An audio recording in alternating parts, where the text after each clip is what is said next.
She hid his daughter for 5 years, and he never knew he had one. The night her world collapsed, they were strangers. But he walked through a door he had no reason to. And his little girl already knew, but patiently waiting for the adults to catch up. There are things a mother never puts down. Not really. Her body never fully unclenches. Ariel Chance had lived that way for 5 years. Alert. Watchful. Quietly terrified of the world in the way only someone who had chosen love over logic could be. Eva was that choice. And Eva, on a Thursday evening in late October, was wearing her yellow dress, standing at the edge of the Whitmore Foundation Gala at the Four Seasons Atlanta, studying the room with the focused intensity of a scientist cataloging new species. This was Eva's way. "Mama," she said without looking up. That lady over there is pretending to laugh." "Eva." Ariel looked down at her daughter. This small, precise, occasionally alarming person she had made, and felt the familiar swell. Kyle, her boyfriend, had gone to get them drinks. He was a good man. She knew this the way she knew most things about Kyle, clearly, calmly, and from a careful distance. He caught her eye and smiled. She smiled back. Eva tugged her hand. "Mama, that man is holding his cup like he doesn't actually want it." Ariel turned. He was standing near the far window, alone. Not isolated, but encircled by invisible distance that others instinctively respected. A glass of something untouched in one hand, held loosely. "Eva, don't." But Eva was already walking. Ezra Mercer had not wanted to come tonight. He came because presence was currency, because being seen in a room said something about Mercer Capital that a press release could not.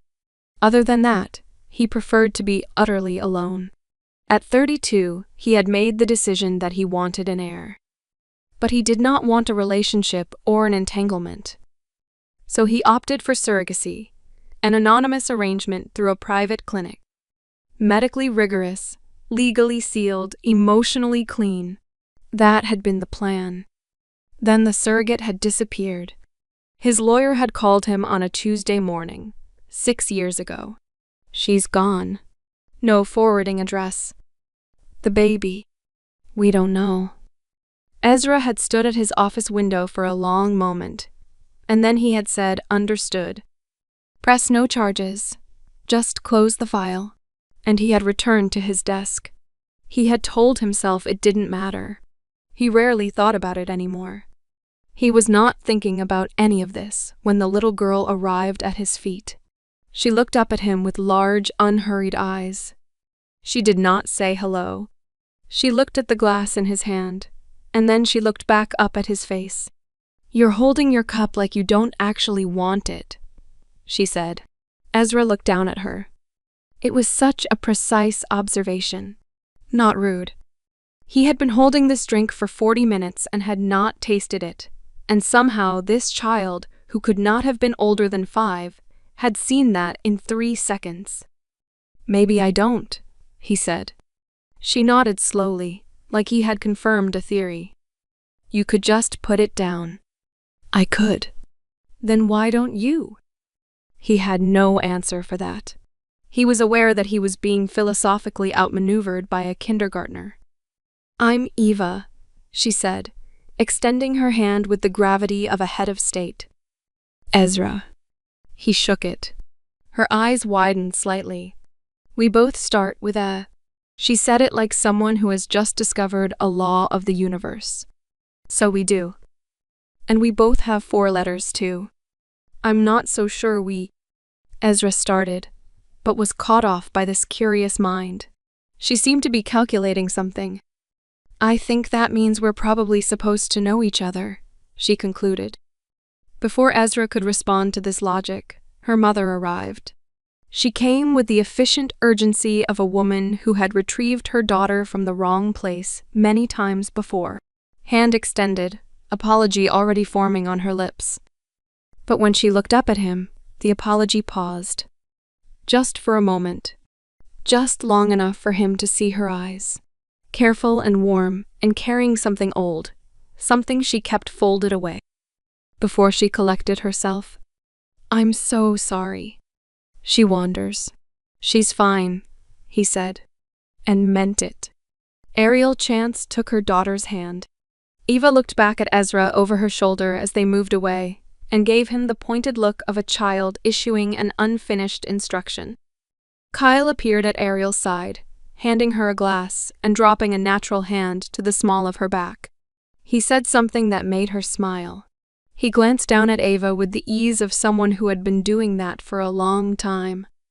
Ezra watched them move back into the crowd. The three of them together had the shape of a family. He noticed that. He noticed also that he kept watching long after he had any reason to. He set his glass down on the nearest surface. Eva had been right. He hadn't wanted it.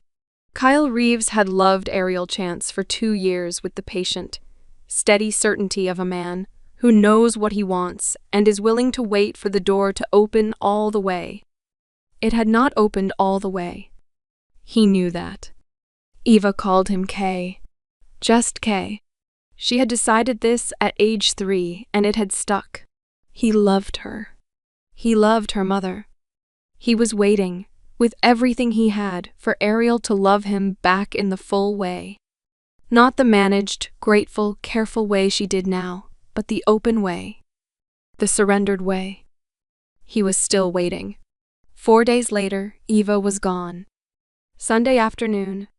Piedmont Park. The kind of October day that Atlanta does beautifully.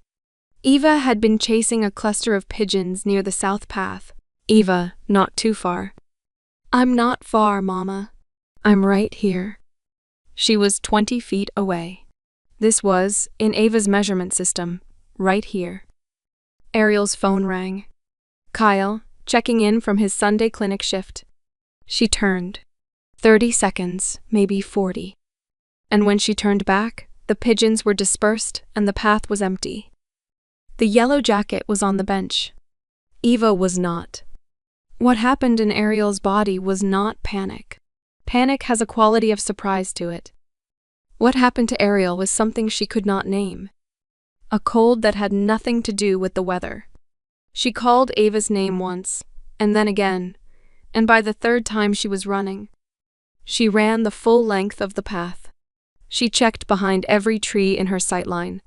She stopped a jogger, a woman with a stroller, an elderly man feeding ducks. No one had seen a little girl in a white shirt.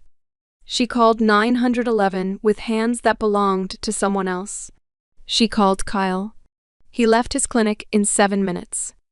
He arrived to find her standing in the middle of a circle of strangers and police officers, holding Eva's yellow jacket against her chest with both hands.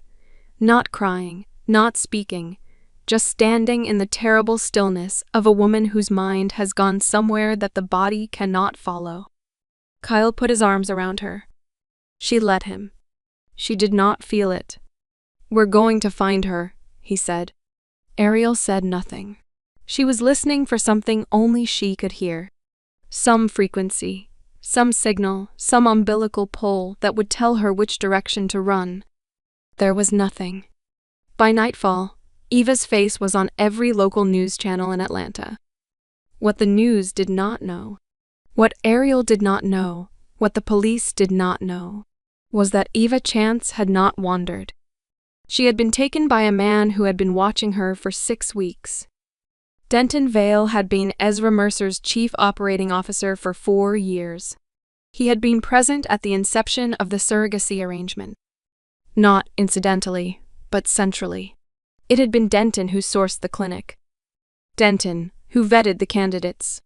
Denton, who had managed the legal architecture with the discretion that Ezra required.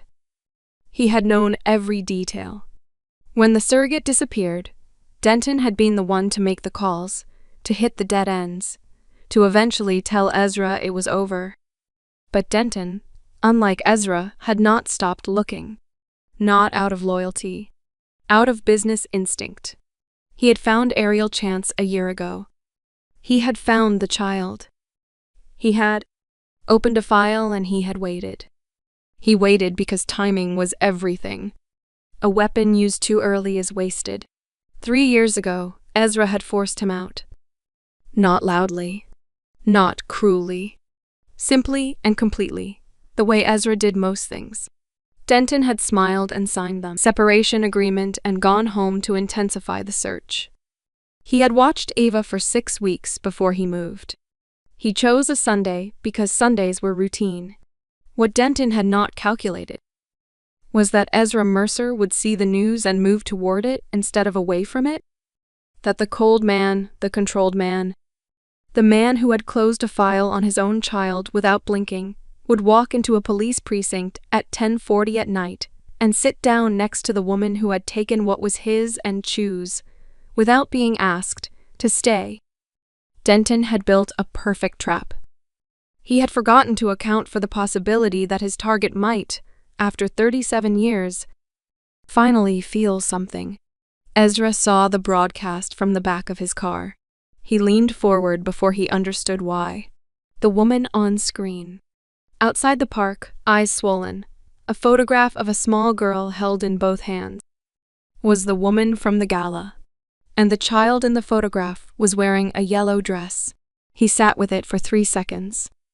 Then something moved through him that was not logic, and not strategy, and not any of the things he used to govern himself. He arrived at the precinct at 10:40. Kyle was already there. In the hallway outside the room, where Ariel sat, on the phone, scrubbing a hand through his hair with the barely contained urgency of a man who needs to do something and has nothing to do. He looked at Ezra the way men look at strangers in a crisis. A quick assessment. No hostility. Just, who are you? Ezra said, I have resources. Private investigators. Surveillance access, the police can't reach us fast. I want to help. Kyle studied him for a moment. How do you know Ariel? I don't. But I met her daughter at the gala. And I saw the news. He held Kyle's gaze. I'm not here for any reason, except that I can help find her faster. Kyle looked at him for a beat longer. Then he stepped aside. She's in there. When Ezra walked in, Ariel looked up at him with the blank exhaustion of a woman running on nothing. Recognition came slowly. Then, you were there. At the gala. Yes. Why are you here? Have you seen my baby? She almost cried. Not yet, but we will soon enough. He told her plainly. The investigators, the networks, the speed. She did not ask more questions. She said, okay. The single word of a woman who has reduced herself down to only what is necessary. And unnecessary things now include pride and suspicion and any question that is not where is my daughter. He made 3 calls in the hallway. By midnight, his team was pulling footage from every camera within a mile of Piedmont Park. Kyle brought Ariel coffee. Ezra pulled a chair to the corner and worked his phone in silence. The 2 men did not speak again, but they were aware of each other with the specific awareness of men who are, without agreement, competing for the same unspoken thing. The hours had a texture to them, heavy and slow and punctuated by the specific cruelty of almost a lead, almost a sighting, almost something. And then nothing. Kyle stayed close to Ariel, solid and warm, doing what he knew how to do, monitoring, soothing, being the steady presence he had always been. At 4:17 in the morning, Ezra's phone vibrated. He read the message once. Then he read it again.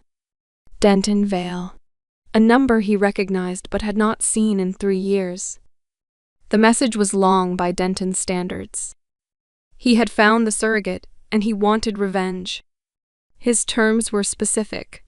Ezra would step down from Mercer Capital within 48 hours, dissolve his position publicly. Ezra's jaw tightened. He kept reading. The last lines were the ones Denton had written last and placed first, because Denton understood structure. Her name is Ariel Chance, the surrogate who ran. And she kept the child and built a life, and she has no idea who you are. The little girl, Ava, is yours, Mercer. I just wanted you to know that before you decide how this goes." Ezra set the phone face down on his knee. Across the room, Ariel had her head tipped back against the wall, eyes closed, hands folded in her lap as though the structure of her own fingers was the only thing holding her together. Kyle sat beside her, his shoulder against hers, awake and watchful. "The child is yours." Ezra looked at Ariel's face and thought about a Tuesday morning 6 years ago, and a lawyer's voice saying she's gone and himself saying close the file and going back to his desk. He thought about the nights he'd lain awake in his silent apartment. He thought about a little girl who had walked up to him 4 days ago and looked at a cup in his hand and seen, in 3 seconds, something he had not admitted to himself in years. "You could just put it down." He sat very still. Outside, Atlanta was beginning its gray approach to dawn. Kyle was murmuring something to Ariel, low and steady. She nodded without opening her eyes. Ezra said nothing. He would carry this alone until he had decided what kind of man he intended to be. It came out just before 6 in the morning. Kyle had finally dozed in his chair, chin dropped, hand still loosely around Ariel's. She had eased her hand free without waking him and moved to the window. The city was pale and beginning. She stood with her arms crossed over her chest, holding herself together with the last of whatever she had. Ezra came and stood near her. Not close, just near. "I should have let go of her a long time ago," she said. "But I couldn't just do it. I don't want to lose my baby." He said nothing, which was, she was learning, his way of saying, "Go ahead." 5 years ago, I had nothing. She said it to the window. No savings. No family close enough to call. I answered an ad for a surrogacy arrangement. Anonymous. Private clinic. She paused. Swallowed. I told myself it was just biology. That it was my body doing a service, and the rest was paperwork. Her voice was flat and careful. Then she was born. They put her on my chest, and she made this sound. This specific, small sound that wasn't even really crying. The window held nothing but early light, and Ariel stared into it. I ran with her, and I didn't give anyone the chance to come after me. I just left. Changed my number. Moved twice. Built everything from scratch. She pressed her lips together. "I have never said this to anyone," she sobbed, and Ezra stood very still beside her. "I guess karma has finally visited me." Her jaw tightened. "But Ava is mine.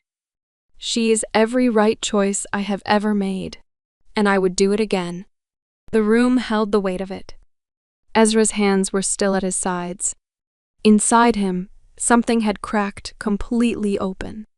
He was 37 years old, and he was standing next to the woman who had taken the most deliberate decision of his life and turned it into a human being who told strangers the truth about their own cups and decided, with 5-year-old certainty, that names were fate. He knew. He had known for hours. And she was standing here telling him the rawest thing she carried, with no idea that she was telling it to the only other person in the world for whom it was equally true. "I know you were very brave," he said. It was not what he had planned to say. He hadn't planned to say anything. She turned and looked at him. Something in his face made her stop. "What is it?" "Nothing," he said. "Not yet." She searched his face for a moment longer. Then she turned back to the window, and they stood together in the early light, both of them holding the same secret from different sides, while across the room, Kyle slept, and the city woke up and somewhere in southwest Atlanta, a little girl was singing. He did not respond to Denton. Instead, at 5:45 in the morning, he walked to the parking lot and made a single call to the head of his security division. He spoke for 13 minutes. What he set in motion in those 13 minutes was everything. Every private intelligence resource Mercer Capital had ever built, redirected with surgical specificity to two objectives: find Denton, an automatic lead to Eva, and build a federal case so tight around him that there would be no door left to walk through. He had been given terms: step down, dissolve, disappear. He had not considered them for a single second. Not for the firm. Not for his reputation. Not even, if he was honest, for Eva. Not yet. Not in the way that would come later. But because Denton Vale had looked at a 5-year-old child and seen a weapon, and there was something in Ezra that had made its decision the moment he understood that, and the decision was not complicated at all. He went back inside.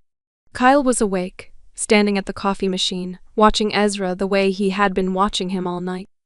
Quietly, carefully, with the measured attention of a man taking a very serious reading. "You've been here all night," Kyle said. Not an accusation. An observation. "So have you. I have a reason." Ezra met his eyes. "So do I." Kyle held his gaze for a long moment. Then he nodded slowly, poured his coffee, and said nothing more. But Ezra saw it. The thing that passed through Kyle's eyes in that moment. Not anger. Not hostility. Something quieter and more honest than either. Recognition. They found her at 7:53 in the morning. A warehouse in southwest Atlanta, registered under a shell company. Ezra's team had the address to the police by 7:30. Officers were on scene in 11 minutes. Eva was in a back room, seated on a folded blanket, her knees pulled to her chest, her lips moving slightly. She was not hurt. Ariel got the call at 7:58.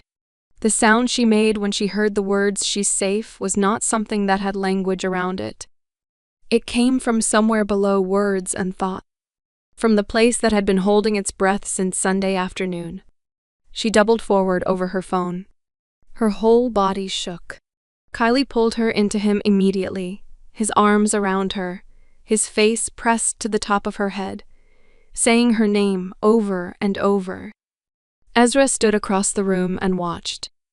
He watched Kyle hold her, solid and certain, and already there, already the arms she fell into. And he felt it. Not jealousy, not exactly. Something more honest. The awareness of a man who understands the shape of what he is looking at and knows that he is on the outside of it. That Kyle had earned something through 2 years of steady, quiet showing up that could not be overwritten by a single night, however true. Then Ariel straightened, and she looked across the room at Ezra with wet eyes, and what was in her expression was not gratitude. Exactly. And not what she gave Kyle. Exactly. It was something without a clean category. Something that had been building since 10:40 the night before in increments too small to name. He crossed the room.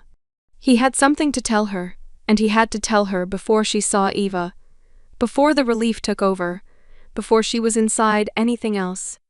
"I need to tell you something," he said quietly. Kyle was a few feet away.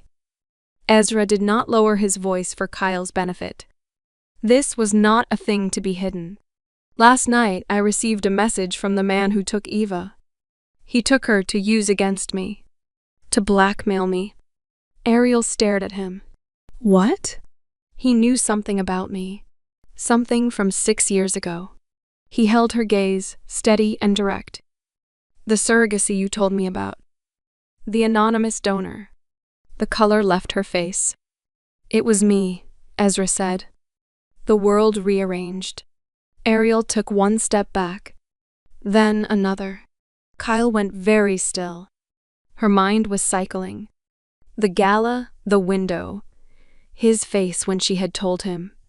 "I knew you were very brave."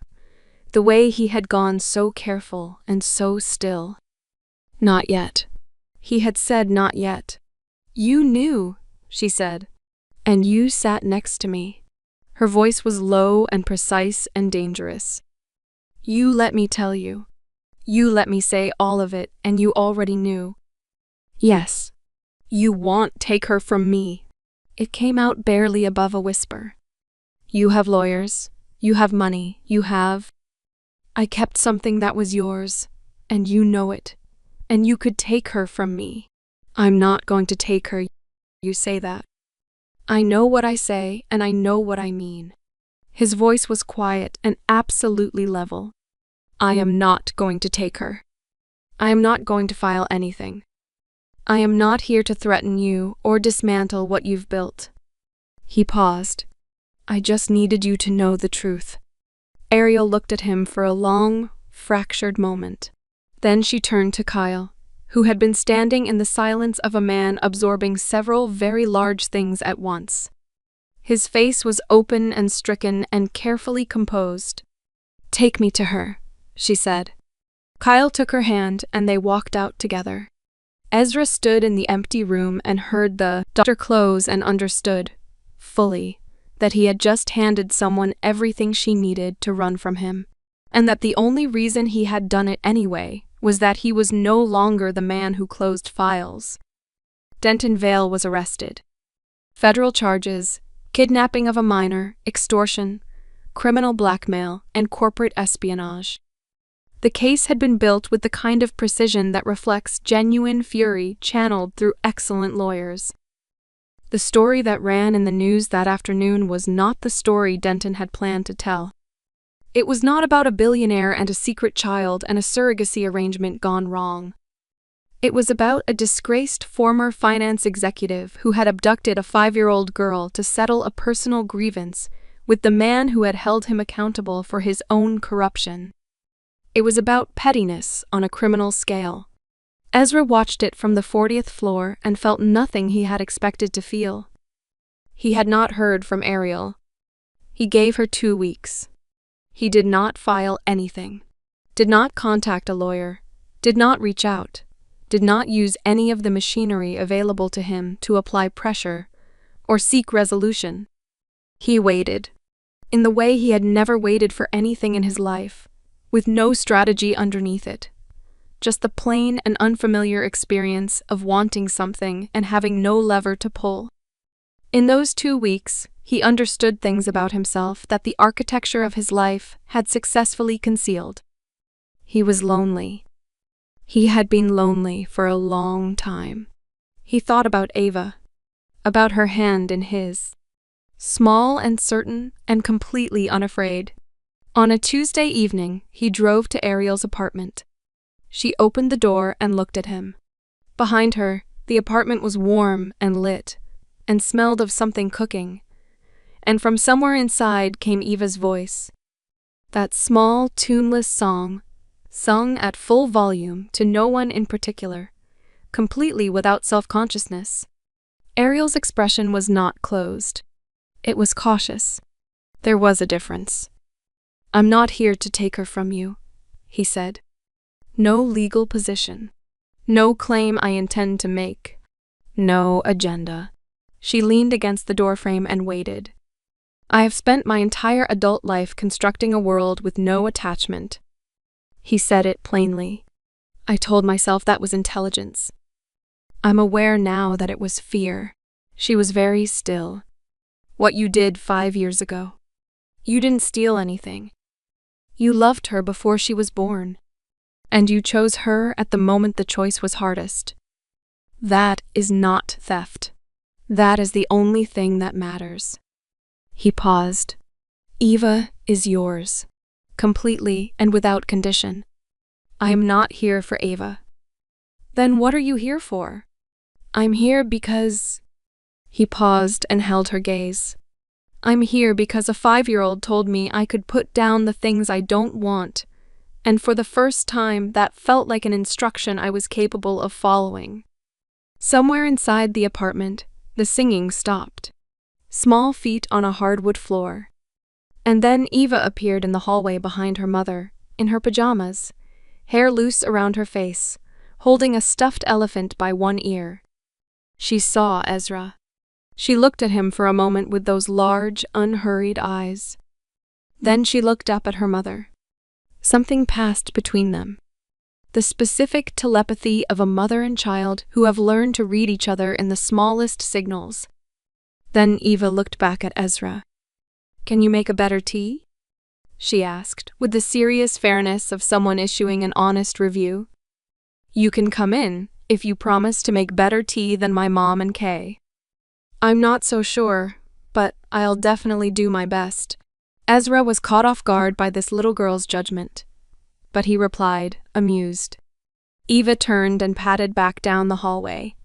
Ariel stood in the doorway for a moment longer, something moving across her face that was not quite a smile, and not quite surrender, and was perhaps the very first note of something that had no name yet. She opened the door wider. The apartment was warm.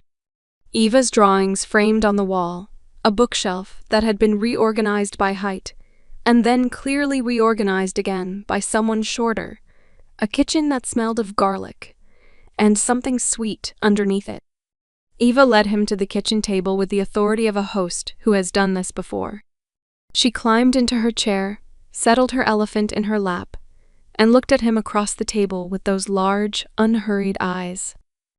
"Do you know about dinosaurs?" she asked. "Some. Kay knows all of them." She said it without hierarchy. A fact, not a comparison.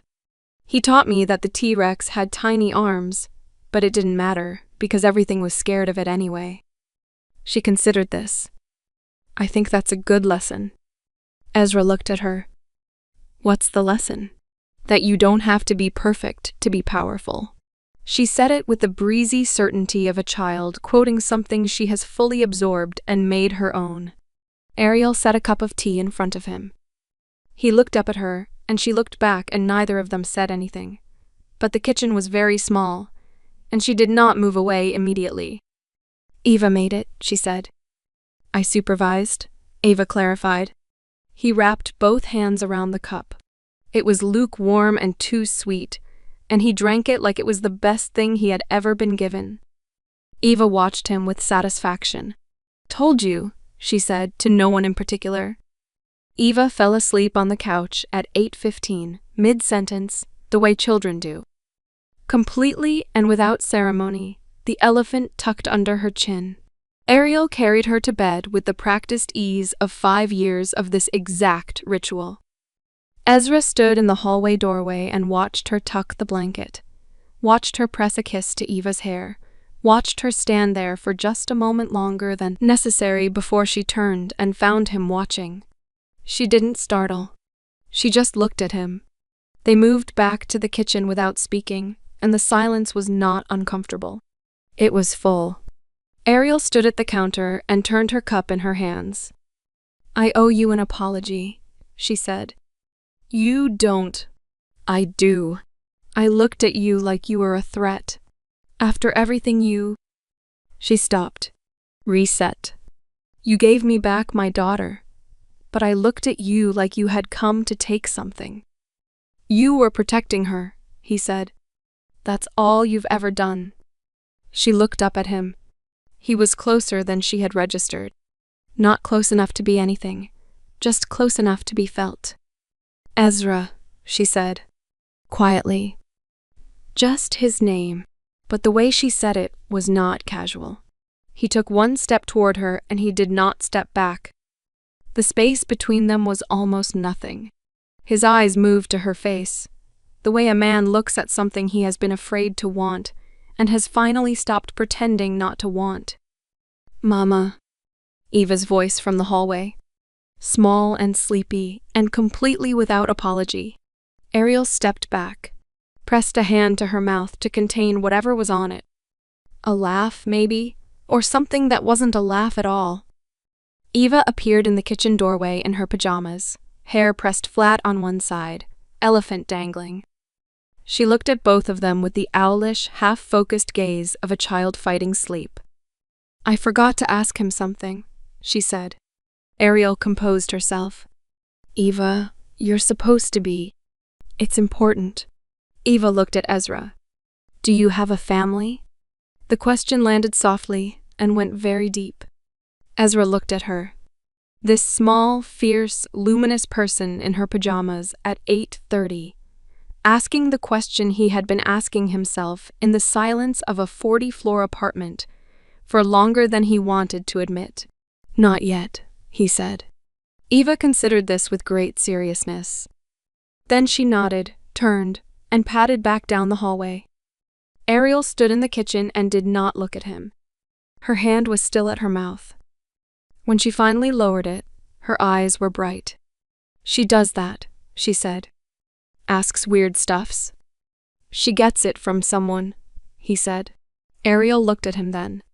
And for just a moment, just one unguarded, unmanaged moment, he saw her. Not the careful version, not the protected version. The woman underneath all of it, looking back at him with something she had not given anyone in a very long time. Then she straightened. "It's late," she said. "I know." He picked up his jacket from the chair. At the door, he paused and looked back at her. "I'll come back," he said. "If that's okay by you." She nodded.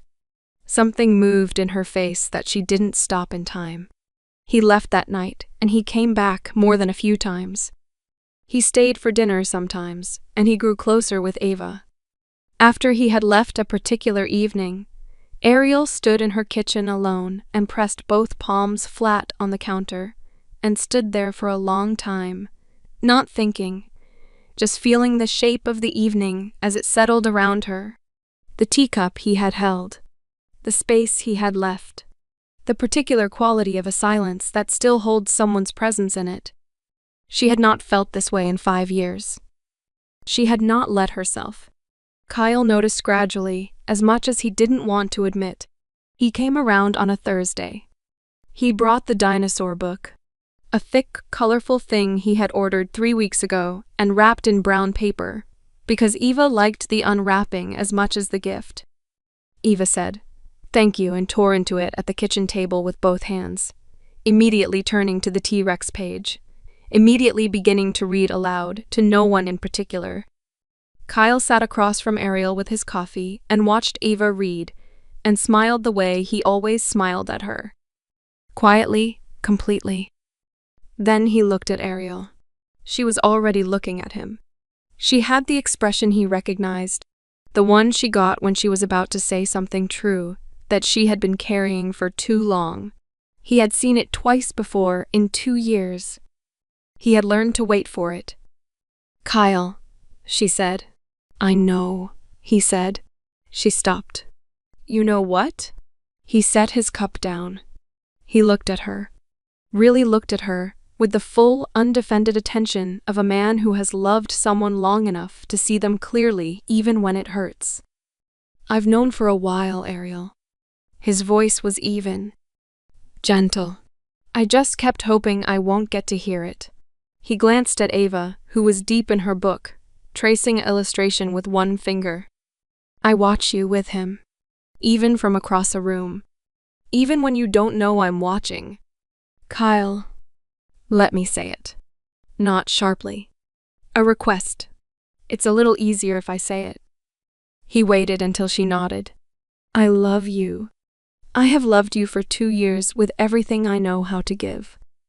And you have been kind and present and good to me." He paused. "But you have never looked at me the way you looked at him whenever you see him. I first noticed it that gala night, and I drove home, and I told myself it was nothing." His jaw moved slightly. "It wasn't nothing." Ariel's eyes were filling. She didn't look away. "You've never been fully here," he said. It was not an accusation. It was a man putting language on something he had felt in the dark for a long time, and finally decided deserved to be said in the light. "There's always been a doctor you kept closed. I used to think it was about Ava, that you were protecting her. But it wasn't about Ava." He looked at her steadily. "You were protecting yourself. From having to want something that could leave." A tear moved down Ariel's face. She didn't wipe it. "He's not safe," Kyle said. "I want you to know I think that." He's not uncomplicated, and he's not predictable. And he came into your life sideways, and I do not fully trust the shape of it." His voice was careful and honest, and entirely without malice. But when he walked into that precinct, you felt relieved. I felt it standing next to you. He stopped, pressed his lips together. And I would give anything to be the person that made you feel that way. The kitchen was very quiet. Eva had stopped reading. She was sitting very still, looking at her book without seeing it, with the careful, alert posture of a child who understands that something important is happening and has decided not to interrupt it. "I'm so sorry," Ariel said, barely above a whisper. "Don't be." He meant it. You can't make yourself feel what isn't there. I wouldn't want you to. He reached across the table and covered her hand with his. Briefly, firmly, the last time. You deserve to feel the whole thing, Ariel. Not the managed version. Not the safe version. He squeezed once. The whole thing. He stood. He picked up his jacket from the back of the chair. Eva looked up from her book. Her eyes moved from her mother's face to Kyle's, and back again with the quiet, comprehensive understanding of a child who feels everything. "Kay," she said. He looked at her. "You're still my favorite dinosaur teacher." Something passed through his face that was grief and love in equal measure, the specific expression of a good man setting down something he had carried a long way and was not ready to let go of, but was letting go of anyway. He crossed to her and pressed a kiss to the top of her head. "I'll always be your dinosaur teacher," he said. "That part doesn't change." He straightened. He looked at Ariel one last time. Not with bitterness, not with accusation. With the full, clear, open eyes of a man who loved someone enough to want her to be happy, even when he wasn't the one doing it. "Be brave," he said. Then he walked to the door, and he left. And the apartment held his absence, the way rooms hold the absence of good people. With a fullness that doesn't feel like emptiness at all. Ariel sat at the kitchen table for a long time. Eva climbed into her lap without being asked, the way she did when she understood that her mother needed the weight of her. She settled the elephant between them and opened the dinosaur book across both their laps. "Mama," she said. When is Ezra coming back?" Ariel pressed her lips to her daughter's hair. "Soon," she said. Eva turned a page. "Good," she said, with the calm finality of someone who has already decided how the story goes. That night, Eva was sitting at the kitchen table with her elephant in her lap, explaining to Ezra with complete seriousness that his name had 4 letters and her name had 3, and she had been wrong at the gala. She'd miscounted, but 4 and 3 still meant something. She just hadn't worked out what yet. Ezra sat across from her and listened. "You should stay around," she said. It was not a question. Ezra looked at her.